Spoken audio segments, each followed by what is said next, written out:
¿Cómo escaparemos nosotros si descuidamos una salvación tan grande?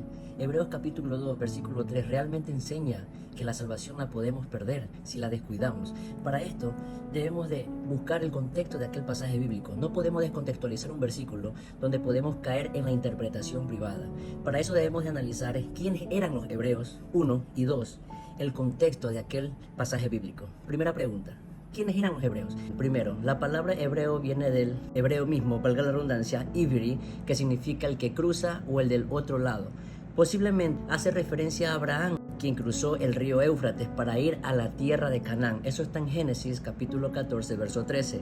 Y la segunda explicación, según Génesis capítulo 10, verso 21, y en el capítulo 11, el verso 14 al 17, Eber en algunas traducciones fue un descendiente de Sem, hijo de Noé, como lo podemos leer en Génesis capítulo 10, verso 21. También le nacieron hijos a Sem, padre de todos los hijos de Eber y hermano mayor de Jafet. Aquí vamos a ver una línea genealógica.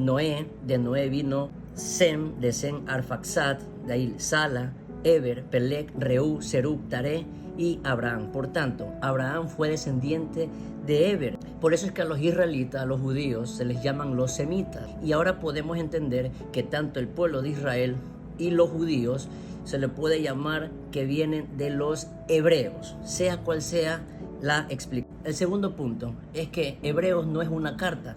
Para poder entender y decir que es una carta, tiene que haber una salutación inicial y salutación final, es decir, la despedida. El libro de los Hebreos no contiene salutaciones, por lo tanto es considerado una homilía. ¿Qué es una homilía? Una homilía es un discurso que ayuda a comprender, a aplicar una escritura, en este caso, la ley. Si leemos los 13 capítulos del libro de los Hebreos, el libro de los Hebreos explica, es la unión del antiguo pacto con el nuevo pacto, lo que era tipo y lo que ahora es antitipo, y que Cristo era el sacrificio, es el tabernáculo, es el real sacerdocio, el sumo sacerdote y a la vez el sacerdote, el verdadero sacrificio. Por lo tanto, el libro de los Hebreos es consistente en explicar que eran a los israelitas o a los judíos, quienes eran los judíos y comprendían acerca de la ley. Entonces, ya que en esta enseñanza, al parecer, habían dos audiencias. La primera, incrédulos dudosos, y los genuinos creyentes. Para eso, ¿cómo yo puedo decir que esta enseñanza es verdadera? Porque en Hebreos capítulo 4, verso 1 al 3, se lee de esta manera: temamos pues, no sea que, permaneciendo aún la promesa de entrar en su reposo, y aquí viene, algunos parezcan no haberlo alcanzado. Esta es la primera audiencia, la audiencia incrédula. Algunas parezcan no haberlo alcanzado, porque el verso 2, también a nosotros, dice, se nos ha anunciado la buena nueva. Aquí la palabra buena nueva es evangelizomai o evangelizómenoi, que nace de ahí una raíz que es evangelizar. ¿Sí? Entonces aquí lo que está diciendo el expositor a los hebreos es: pero también a nosotros se nos ha anunciado el evangelio, es las buenas nuevas, como a ellos, como la audiencia incrédula.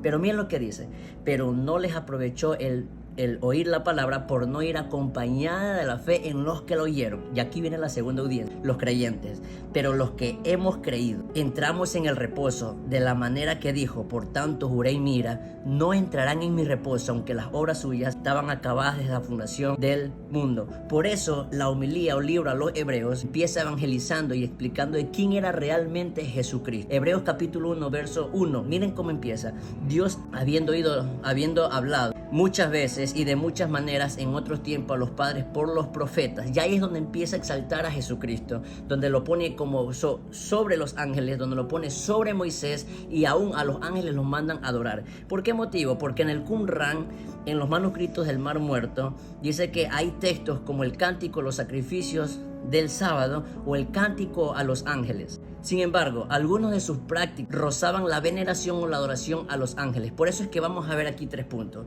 Jesucristo es llamado el Hijo de Dios, que es superior a los ángeles, y el Dios Padre mismo manda a los ángeles a que le adoren. Eso está en Hebreos capítulo 1, verso del 5 al 7. El segundo punto: el trono del reino de Jesucristo es eterno. Hebreos capítulo 1, verso 8. Y el tercer punto: Jesucristo el Señor en el principio fundó la tierra, y los cielos son obras de sus manos. Hebreos capítulo 1, verso 10. Y aquí es donde llega la parte final. Hebreos capítulo 2, del verso 1 al 3. Y empieza el expositor a los hebreos. Dice: por tanto, es necesario que con más diligencia atendamos a las cosas que hemos oído, no sea que nos deslicemos. Entonces podría decir, deslizar aquí significa apartarme del evangelio siendo yo cristiano. No significa eso. Aquí la palabra deslicemos es la palabra pararrueo. De aquí se derivan dos raíces. Para, esta palabra para significa cerca de, junto a o al lado de, y la palabra reo es fluir, correr como agua flotando. Al unir la palabra pararrueo significa pasar por alto. También significa pasar flotando al lado de quién o junto a quién, a los que estaban predicando el evangelio. ¿Esto es invento mío? No es invento mío, porque en el verso 2 hay un conector que dice porque, esta palabra porque, si la palabra dicha por medio de los ángeles fue firme y toda transgresión y desobediencia recibió justa retribución. ¿Cuál es esa retribución? Los que desobedecían la ley. Eso está en Deuteronomio capítulo 33, verso 1-2, Salmos capítulo 68, verso 17, Hechos capítulo 7, verso 38, Hechos capítulo 7, verso 53 y Gálatas capítulo 3, verso 19. Y aquí llega el último verso y hace la pregunta, ¿cómo escaparemos? Nosotros, si descuidamos una salvación tan grande, debemos de entender que aquí el expositor a los hebreos se involucra a sí mismo, por eso dice, ¿cómo escaparemos? Y aquí viene como una controversia. Entonces, ¿por qué él se involucra? ¿Acaso que él va a perder la salvación? Si se le está hablando supuestamente a una audiencia incrédula. Aquí lo que está usando, en la homilética existe una retórica llamada pluralidad oratoria o ortatoria. También es plural retórico. ¿Y para qué sirve esto? Sirve para suavizar una advertencia, es decir, no acusar directamente en decir, ustedes pecan, sino que él también se involucra, usa el método involucrativo, dice, pecamos. Y sirve para generar también unidad y empatía, es decir, hacer sentir a la audiencia que tanto como el que expone como los que escuchan están en una lucha espiritual. Es para exhortar sin excluirse y se mete al grupo de que todos tenemos que recibir el evangelio. Ahora, dicho estas cosas, la frase, ¿cómo escaparemos si descuidamos una salvación tan grande? En el griego es la palabra pos y mis efuxómetha, tilikauntes, amilisantes, sotirian y tis. Esta palabra descuidamos es la palabra amilizante. De aquí se derivan dos raíces, a, sin o en contra, y la palabra melo es interesar o importar. Al unir la palabra milizante es sin interesarse o sin darle importancia. Y aquí termino con dos preguntas.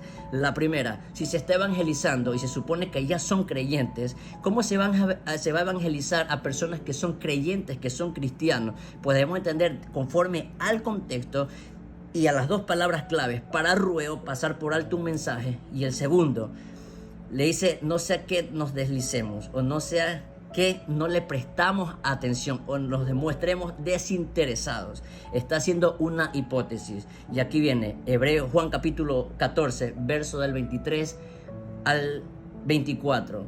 Los creyentes aman la palabra del Señor. Jesús dijo, el que ama mi palabra, el que me ama a mí, mi palabra la guardará. Y el que no me ama, no guarda mi palabra. Conclusión.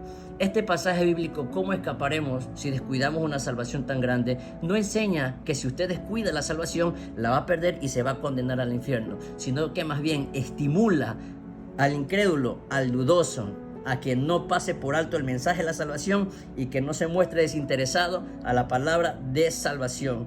Por eso el contexto termina diciendo, la cual habiendo sido anunciada primeramente por el Señor, nos fue confirmada por los que lo oyeron. Se refería al mensaje de la salvación. Que el Señor te bendiga.